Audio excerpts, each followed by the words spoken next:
welcome everyone. With it being right at 6 o'clock, we'll get started here. And Joanne, if you could do roll call.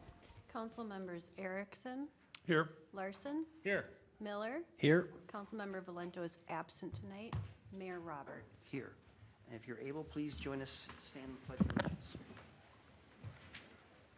Pledge allegiance to the flag of the United States of America and to the republic for which it stands, one nation, under God, indivisible, with liberty and justice for all.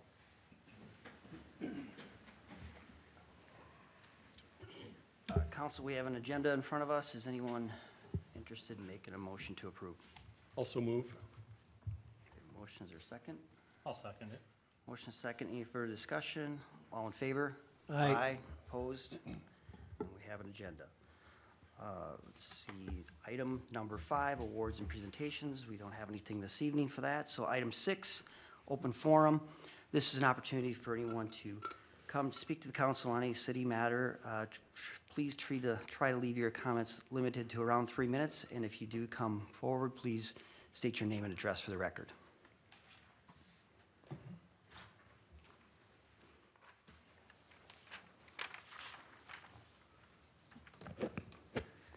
Hi, my name is Jeff Watson. I currently live up in Stacy, Minnesota, and my concern is, my main question right now is if you guys are aware of the situation that is currently happening in Minnesota, and especially down in Minneapolis at this moment with ICE and the way they're out of control.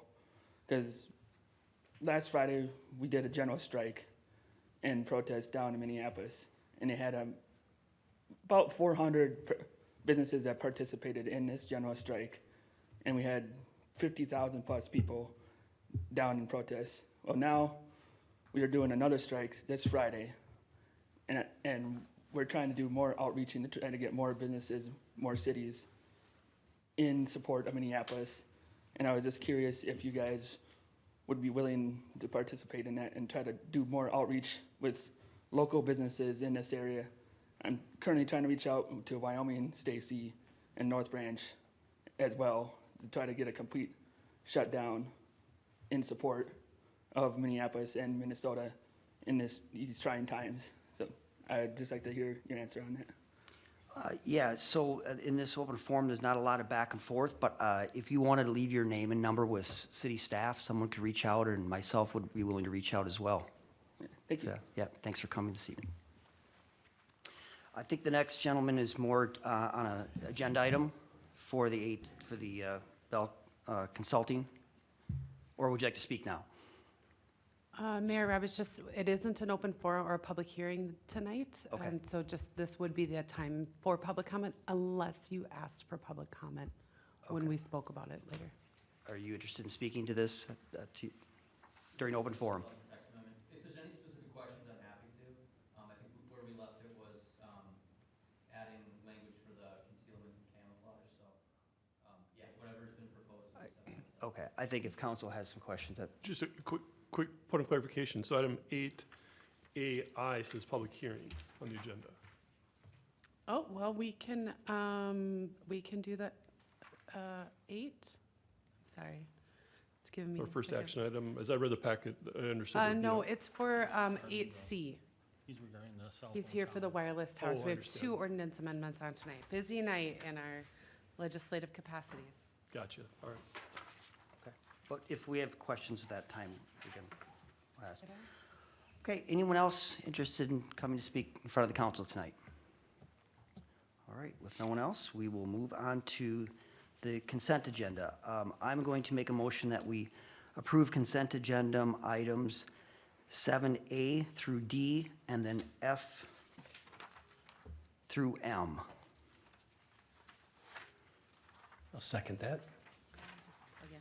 We have a motion, a second. Any further discussion? All in favor? Aye. Opposed? Consent agenda passes.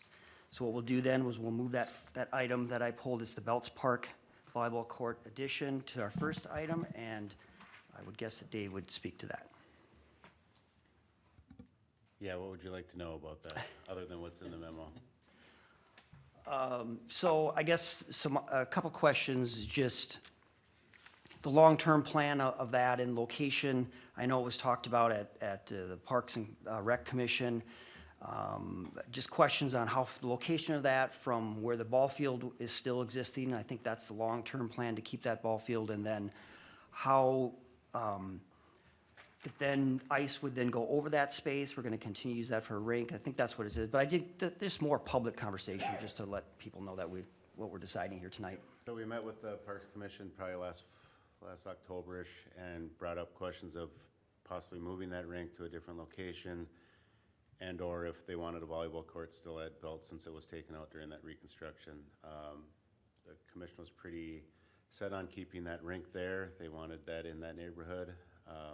So since we're putting a volleyball court back, we figured making a dual purpose where you could flood that sand in the wintertime, and then in the summer it'd be a volleyball court, plus take advantage of using the lights for the rink, so you could use those volleyball courts at the nighttime. That's why we kind of decided, or proposed moving it to that location where you see on that picture inside the memo. It's a bad picture in the memo because it's really not that size. It's about 80 feet by 100 feet. It just looks like it's bigger than what it really is in there.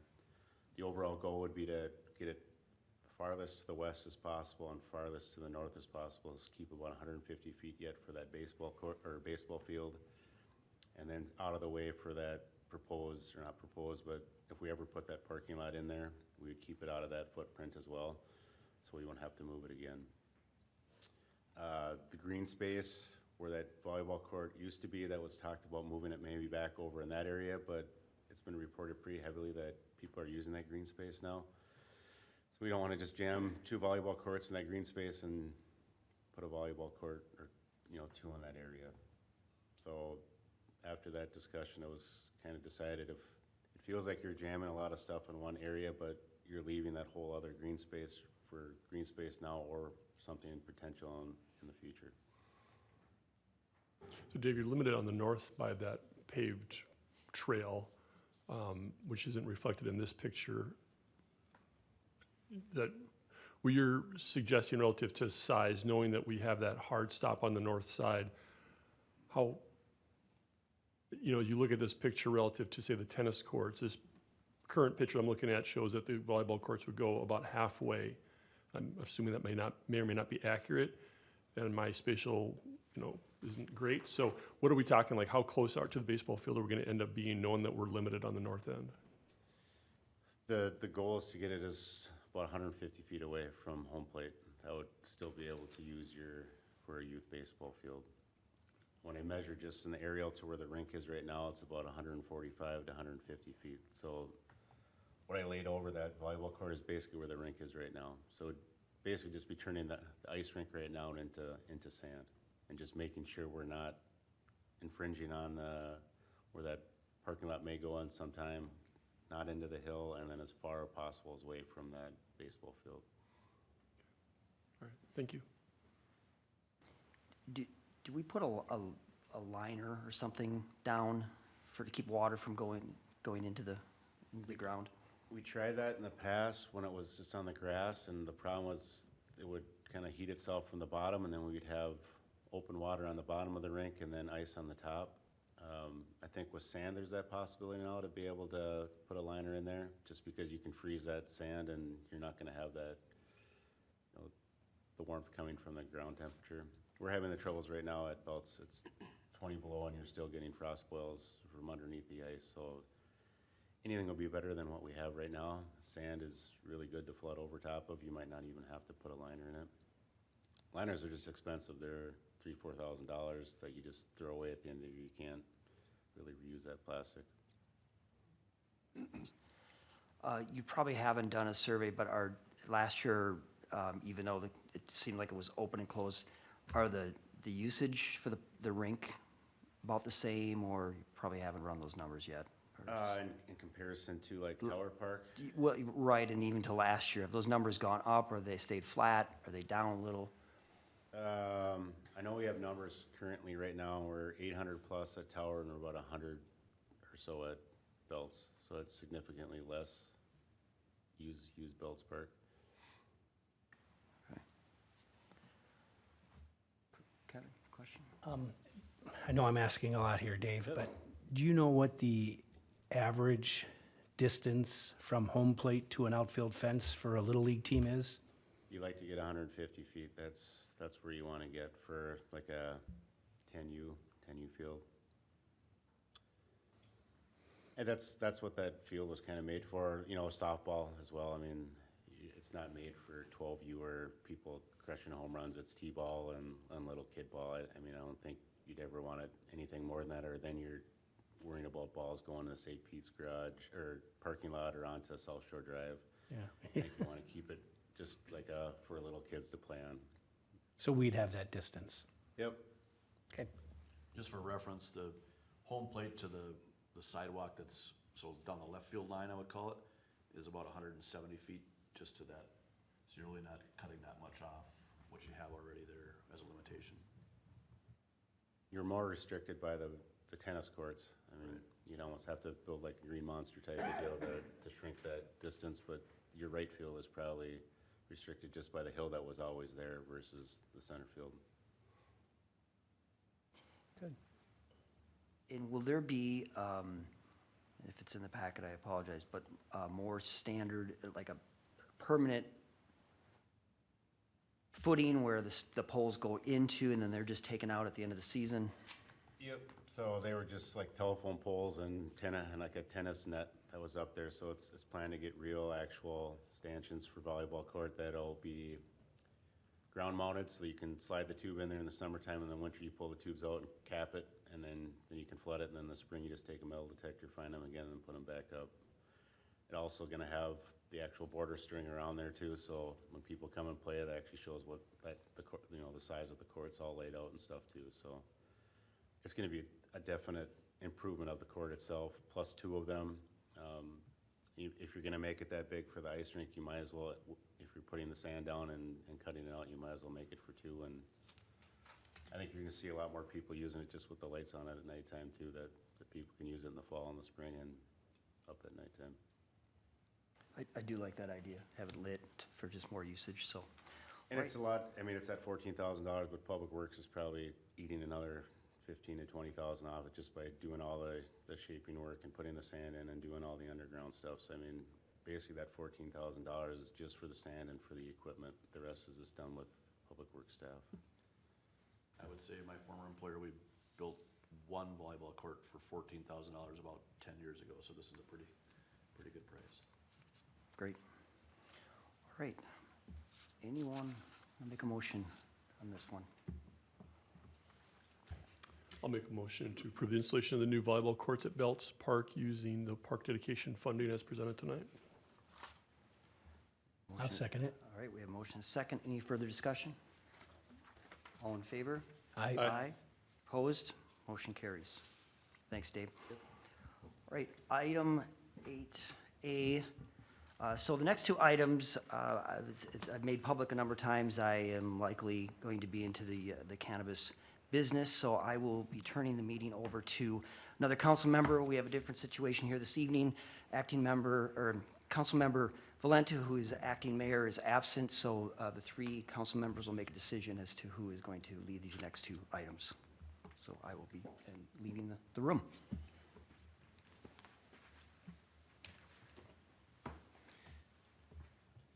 Councilmember Larson, unless you have any objections, I would make a motion to appoint Leaf as our acting mayor for this discussion. I would second that motion. All right, thanks, guys. All in favor, Mr. Mayor? Do we need an actual motion? All right, so all in favor? Aye. Opposed? All right. Here we go. We're legal, and I'll just make a note that Mayor Roberts has left the room for this conversation. So first on the item, cannabis buffer zoning ordinance text amendment. Abby, you want to walk us through, please? Yes, late last year, you heard an application from Forest Lake Cannabis. They were requesting an interim use permit, an IUP, to allow for retail cannabis at a property that was located within 250 feet from residentially zoned property. It was at that time we discovered that there was an inconsistency in the city code in that we had put in buffer requirements, but we had tied them to licenses. And the intent really was to tie them to use cannabis-based businesses. At the time, the council directed staff to work with the planning commission on an ordinance that would clear up that code, and that's what's before you tonight. Ordinance 766 defines cannabis activities. It applies a 250-foot separation requirement from those higher intensity uses, so the manufacturing, the distribution, but it no longer requires a buffer distance from the retail uses. We retain all other performance standards. No other sections regarding our cannabis regulations would change. Planning Commission did hold a hearing on this on January 14th, 2026. They did recommend approval to this council, as staff is as well. There was one note of concern, and I think that this has been echoed by staff, and I think even the council, is just this whole idea of what if a license, what if they do want to expand? What if they go and they expand? Well, it's no different than any other use permit we issue anywhere in the city. We can say, you know, this restaurant is allowed to have these indoor operations, but the minute they spill out on the street, it's a violation of the code, we enforce. Same thing would be the case for cannabis. We don't have any case law to point to. All we can say is we have tools to deal with that if that would happen, but we don't believe that is going to be the case with our retail establishments. So tonight, staff is asking you to hold a hearing on this matter, and after you've taken all testimony, discuss ordinance number 766. And as noted, both the Planning Commission and city staff would recommend you move to approve ordinance 766, amending Title 15, Chapter 153 pertaining to cannabis businesses. Any questions? No, by me, you guys? No, sir. All right. Thank you, Abby. So with that, let's open the public hearing for ordinance number 766 at 6:17. Is there anybody that would like to speak in this public hearing?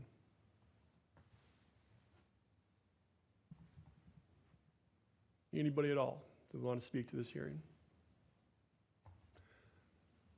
All right, seeing none, if it's okay with legal counsel, I'll close the public hearing at 6:17. Okay, thank you. And bring conversation back to council. So what questions do we have for Abby about this zoning ordinance? I think I'm good with, we've discussed so much of it, and the 250 feet was my biggest concern, and it sounds like if they want to spill out into the street, we have tools to deal with it, so That is correct. I don't know Yeah, what I else we think- can do. I think if we cleaned it up, and it makes more sense, it's more direct, so Maybe thank our- you for your maybe time. our on it. attorney can weigh in on it. Yes. Your Honor, Counsel, if I may, if you recall, way back in December, November, when we first talked about this, we were trying to get a hold of the Office of Cannabis Management to get some direction from them. I did finally get some response from them, and it does sound like for a micro business or a mezzo business, whatever their endorsement is, in other words, if they're allowed to do retail sales or they're allowed to do manufacturing or they're allowed to do cultivation, whatever they get for their original endorsements, if they want to add an additional endorsement to that later, in other words, expand their business from just retail to manufacturing, they do have to go back to OCM, apply, and then OCM has to send all of that information to us, just like the first license application. So I do have that in writing from OCM, so that resolves some of the concerns around expansion of the business into an additional use. Okay, thank you. So with this zoning ordinance change, so we will not, correct me if I'm wrong, we will not have any sort of a separation for retail business from residential? That is correct. Okay, and that's in alignment, or do we have any of those sorts of separations for any other retail businesses in town? For general residential, the clerk could, or Jolene could correct me for like our liquor and our tobacco, do we from just residential uses? We don't have any buffers for residential uses for those other licenses.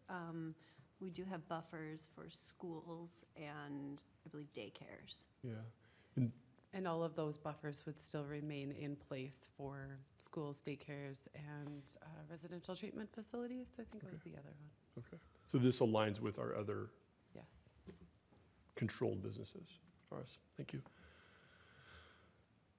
All right, so any further discussion or questions, or I'll entertain a motion?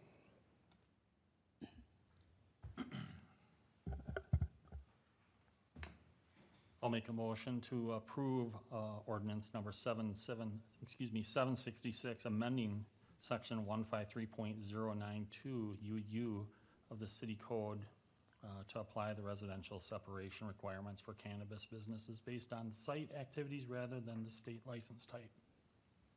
All right, got a motion, is there a second? I'll second. Any further discussion? All in favor? Aye. Aye. Opposed? Motion carries. All right, next up, item 8B, Forest Lake Cannabis Interim Use Permit. Abby. Thank you, Acting Mayor Erickson.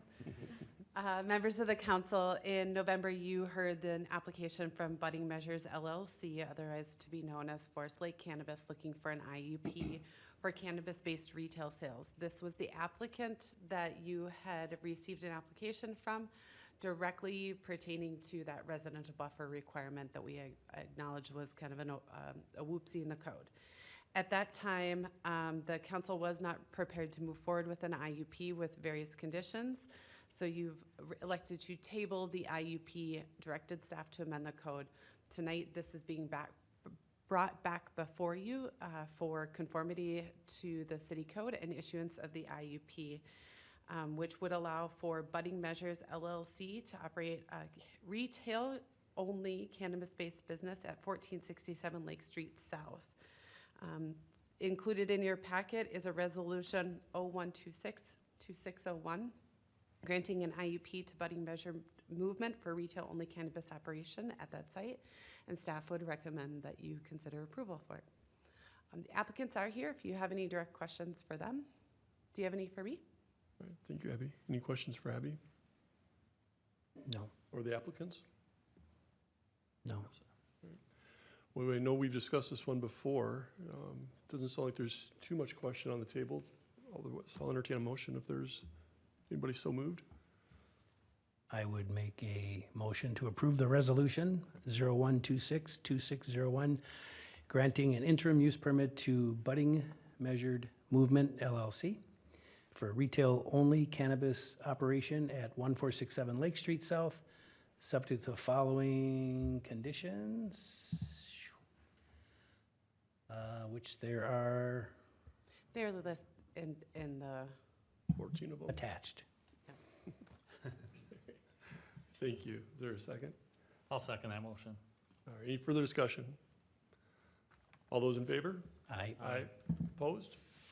And the motion carries. Good luck with your business. All right, and we'll bring Mayor Roberts back in to carry on the meeting.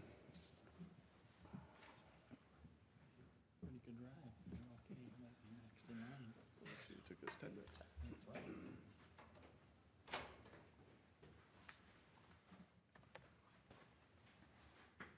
All right, 8C, Single Family Zoning District, but Towers Zoning Ordinance Text Amendment. And Abby. Thank you, Mayor Roberts, members of the council. At your last meeting, you heard a request from Buell Consulting for a zoning ordinance text amendment that would make certain modifications to our regulations for wireless towers. At that meeting, you directed staff that you were favorable to some of the amendments, but that there were others that you had some concern over. Specifically, you were favorable to allowing for wireless towers in the single-family residential district, but only when they are 10 acres in size and guided for public institutional in the future land use map. You also wanted to require stealth camouflage design. Included in your packet tonight is ordinance number 765, which memorializes that council direction and would amend the code accordingly. Additionally, in your packet is a resolution 01262603, which denies the applicants requested the other items they've requested, essentially making the findings of why it is we don't want to change the code. So staff recommends that you consider the items as you previously discussed, and then move to approve resolution 01262603, denying the requested amendments, and approve ordinance number 765, amending Title 15, Chapter 153, pertaining to wireless communication towers. Any questions? Any questions? No, sir. I think they got it. based on our discussion. I wasn't here for the last discussion, so Oh. I'll take your guys' word for it. Oh, no, I read through the packet, so. Yeah, yeah. well, if you're okay, then we'll make a motion to approve Resolution 01262603, a resolution denying requested amendments to wireless communication tower standards and approve ordinance number 765, an ordinance amending Title 9, Chapter 153, Title 15, Chapter 153, Section 153.065, Section 153.069, and 153.092 pertaining to the wireless communication towers. Great. We have a motion. Is there a second? I'll second the motion. Any further discussion? All in favor? Aye. Opposed? Motion carries. All right, 8D, Spikes and Houles Planned Unit Development in Abbi. Well, again, as noted at your last meeting, you approved planned unit development and site plan approval for Spikes and Houles Phase 2. You approved a resolution for it, but included in that was not an ordinance that changed the zoning ordinance, the map. Staff is bringing that back for formal council consideration on just the memorializing your approval with ordinance number 767. Staff would recommend the city council move to approve ordinance number 767, amending the official zoning map from MU1 to PUD, and then also approving an accompanying summary publication resolution of 01262602. Any questions? Questions? Again, I think you got it all, but I know Councilmember Erickson, you probably weren't there for that one either. Take your word for it. Did you have any questions? No, I'd heard about the conversation, so I'm good. All right, anyone? I'll make a motion to approve ordinance number 767, an ordinance amending the City of Forest Lake official zoning map, rezoning all property associated with Spike and Houles from MU-1 to PUD, and approve resolution 012626-02, authorizing publication of the summary of an ordinance number 767. All right, I will second it. okay, we have a motion, a second. Any further discussion? All in favor? Aye. Opposed? One abstention. Moving right along, 8E, city sign name modifications. Dave? Yep, we were here last council meeting, and we decided on that new logo, and I know we said Public Works' big concern was that just adding that 6 inches for just creating that extra weight and extra place for that wind to go. And after the meeting, staff kind of brought up and said, hey, big dummy, there's another way you can do this and still kind of keep the signs the same. With that, if you look at the memo, our current ones spell out the avenue and the direction, so it's a longer, wording for all of our signs. Washington County kind of has those signs where they tuck in the avenue north or the street north and make that smaller writing with the block number. Doing that would, at a minimum, cut all those signs back down 6 inches, and basically then that logo would be a wash. You'd end up with the same size. I think there's two benefits. You save dollars that actually won't be any cost extra now to putting that logo on, because you'd be saving the 6 inches on your overall length. That, and then they would just match the county signs too. I think then all the signs when you're driving down the street will all look exactly the same, or they'll be numbered and lettered exactly the same. So I should have thought about this when we had our last council meeting, but I think if we're gonna make the change and add the logo, we should, at least I would recommend that you change that lettering as well. Any questions? No, seems to make sense. I actually think it looks nice, as long as you're putting the logo on, change them up a little bit so they have a whole new design. Yeah, I like it. Yeah, very nice. Well, Okay. Mr. Mayor, if you're okay Yep. with it, I'll make a motion to update the street sign lettering to 6-inch main lettering and 2-inch designation and block letters. Is there a second? Second? We have a motion and a second. Any further discussion? All in favor? Aye. Opposed? Motion carries. 8F, local option sales tax. And Elle? Good evening, Mayor and council members. Tonight, in front of you, we are going to walk through the local option sales tax. Last Tuesday, at our workshop, we went through an in-depth presentation that you can find online if you are wanting to look through it again. But the main highlight tonight is we are seeking legislative approval through the resolution to submit a proposal for a 0.5% sales tax to be included on all eligible taxable goods for the city of Forest Lake. What this looks like is, these are 2023 numbers, because with any sales tax, we're 2 years behind. And so we are assuming that by 2026 and 2027, this will generate roughly $2.5 million a year. And so we are assuming that this 0.5% sales tax will go for 20 years, generating roughly $50 million. The reason we are implementing this is because it will go to support the new public works facility. In order to get this process started, we will submit the resolution to our legislators, and then once that is submitted, they will then take the opportunity to review it and vote on it. If we do get legislative authority, it will come back in front of the council and come back in front of the city of Forest Lake for adoption and to request a vote. This is something that is determined ultimately by citizens. All we do is generate the paperwork, talk about the pros, the cons, and what that actually looks like.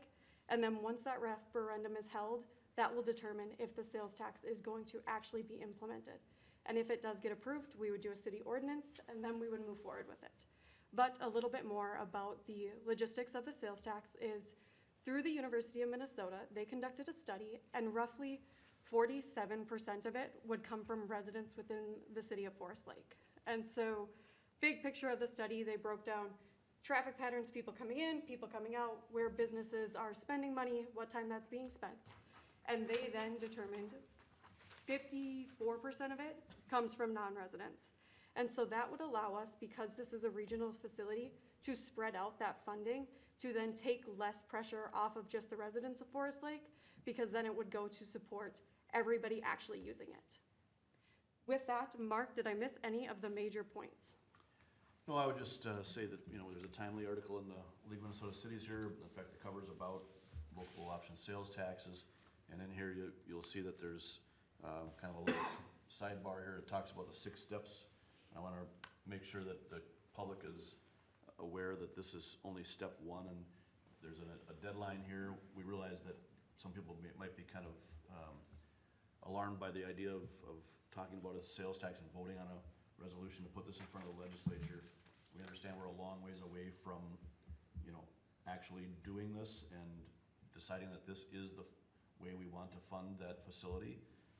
But unfortunately, we need to do that now because of the legislative schedule. If we waited till next year, then we're out really until 2028 because this has to be done during a general election. So you would have to, if you would approve the resolution tonight and gain support from your legislators to put forward legislation, it would then have to go to a referendum vote on the next general election, which of course would be this coming year, so this November. So the timing of it is such that we need to kind of keep our name in the hat, if you will, for now.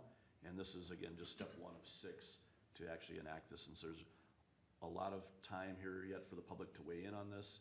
In fact, it's a system that really heavily favors public input in the sense that it comes to a vote at some point. And so we feel like this is a good step to make sure that we have all of our options still on the table as we navigate the difficulties of this large project. So with that, I do want to point out that in front of you is a slightly revised version of the resolution, and I can just walk through a couple of the changes on that. What we did is we just added a little bit of verbiage to reflect the exact wording of the statute, and so there's just a little bit more of a description of the project in terms of what it entails. So if on page 2 of the handout here, you'll see that there's a little bit of a breakdown with the building will consist of office space, mechanics bays and workshops, warm storage and cold storage, and then together with associated infrastructure. The statute lays out that these are, the associated infrastructure is also eligible cost. And then I wanted to just address the numbers here as well. The statute asks to estimate the amount of, the time in which it will take to raise this amount of money. And in speaking with Oakdale and a couple other jurisdictions that have done this in the past as well, the amount of money that is asked for has generally remained in the document here, this resolution, the nominal amount that the building will cost on day one, so the amount that will pay the contractor and consultants to design and build the project. And then the amount of interest, because we don't know what bond rate would, the bond structure, all that kind of stuff, that is simply, we've got a little clause in there that says, so this is a $50 million building plus the cost of interest and financing. And so, relative to that, we also understand that then raising $50 million is not enough, but that is a minimum. If you think about the idea that $2.5 million at the beginning of this would be what we would predict as the starting point for that sales tax revenue. And then, of course, as prices go up, that tax revenue goes up. As growth happens, as there's more retail and more sales in our city, then that revenue goes up as well. So it's likely that we will raise more than 50 million, but that is a sort of bare minimum base value. And then we've left it open here as to whether or not you would set an ending date. The statute does not require you to do that. The statute says you can leave the tax in place until the project is funded in full.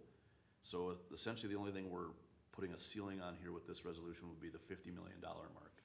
So with this resolution, we would really not be able to raise that amount higher. And I think if I could look everyone in the eyes down the line here, we're pretty committed to that number, I think, and being that number or lower, right? And so I think we're in a good spot there. Oftentimes other jurisdictions have put an end date on the tax to sort of say that whichever comes first, we either raise this amount of money or this date we're gonna end it. And you can choose to do that, I think, down the line. I'd rather you keep that open right now, just because, again, we don't know what interest rates are gonna be like when we go to bond for this. Could be good news, could be bad news, anywhere in between. So I just wanted to explain those numbers and so people can get an idea of that.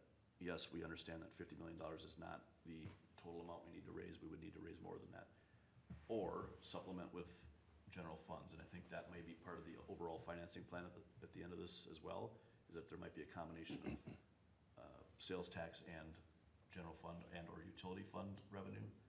As we've initially budgeted this, right, we've talked about half and half being from the general fund, half being from the utility funds through user fees as well. So there's a number of different ways to put this all together. This resolution tries to keep this as open as possible so that we have as many different options as we can. I did explain anything further if I could? Just one point of clarification. So there's numbers and years in here, but correct me if I'm wrong, the real sentence or the most important sentence relative to the longevity of this sales tax is that last sentence where it says it will expire upon full funding of the project consistent with Minnesota statutes. Yeah, you'll notice the word approximately in front of that 20 years, and that's the statute. I think I have it right here. I could read it to you.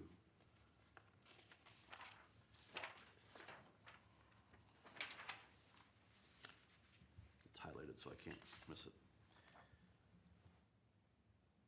So the resolution must include the following information.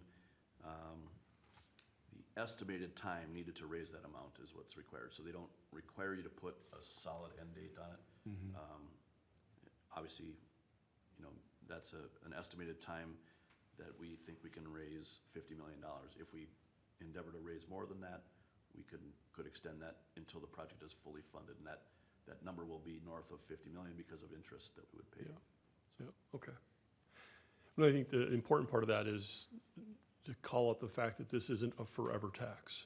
That's correct. It is project-specific. Because I know that's already been talked about, and I know this idea of a local area sales tax was talked about, been talked about for quite a while, long before I was on the council. When I first heard about it, I was like, I'm not sure how I feel about that. Because that basic assumption is that, taxes come and never go. And that's often discussed when there's school levies, right? There's always that fear that, that levy it'll just be too easy for that governing body to just want to keep that levy on and use it for something else. That is not the case here. We would have to go back to the voters to extend it. Actually, Oakdale just did that. They started the project and realized they had inflation that got the best of them. They were behind by, I don't know, 8 or 9 million. They went back to the voters, and the voters approved an additional 8 or 9 million. So you could go back, but the voters get to choose that at that point. Yeah, So, which is important. yeah. All right, thank you. Any other questions or comments?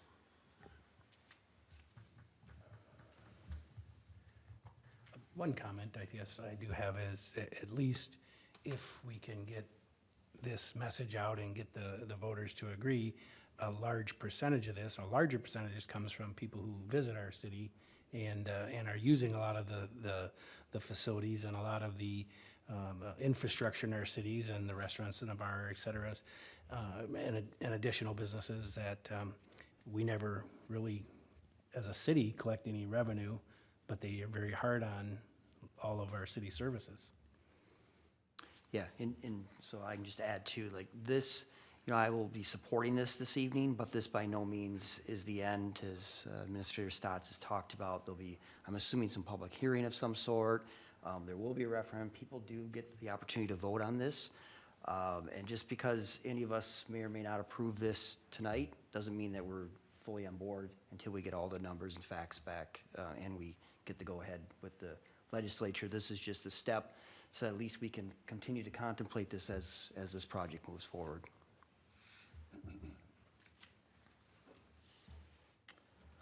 With that, I'm willing to entertain a motion if anyone is. Mr. Mayor, I'll make a motion to approve the attached resolution authorizing the city of Forest Lake to submit a request to the Minnesota legislature seeking authorization to impose a 0.5% local option sales tax to support designated public works capital improvement projects subject to subsequent voter approval. All right, we have a motion. Is there a second? I'll second that. Any further discussion? All in favor? Aye. Opposed? Motion carries. Okay, item 9, discussion. There's nothing there this evening, so we'll go right into staff updates, and we'll start with Elle. We are in full swing of year-end here in finance. We have our preliminary audit dates set in February, and then they will be back for a week in April, with the assumption of that audit coming back to the council in June at a meeting. Going into the audit, I have no major concerns. We had a couple prelim meetings. This will be my first year running the audit here at the City of Forest Lake. Our auditors seem great. And then with that, just year-end utility bills are going out. If people have questions about those, my staff is very receptive. Just if there's any questions as we get to year-end and bills come out, feel free to reach out. Thank you. Ryan? Mayor, City Council, nothing specific other than just kind of giving you guys a heads up. Washington County is probably going to be attending our City Council workshop in February to talk about County Road 32 and our next steps, plans moving forward with that. Other than that, any questions you might have?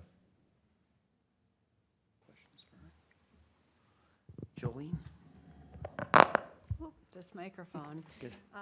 Quick update that we are now live on governmentjobs.com. This has been a labor of love for about the last 6 months with myself, and when our new HR generalist came on board, she's really taken a huge chunk of building this program out for us. So that just means that our job postings are much more modernized and accessible, and we'll have a further reach. So that's exciting news for the staff here and for folks who are wanting to join our team. So check that out on governmentjobs.com, or else there's also a link on our website that will bring you to our page for that.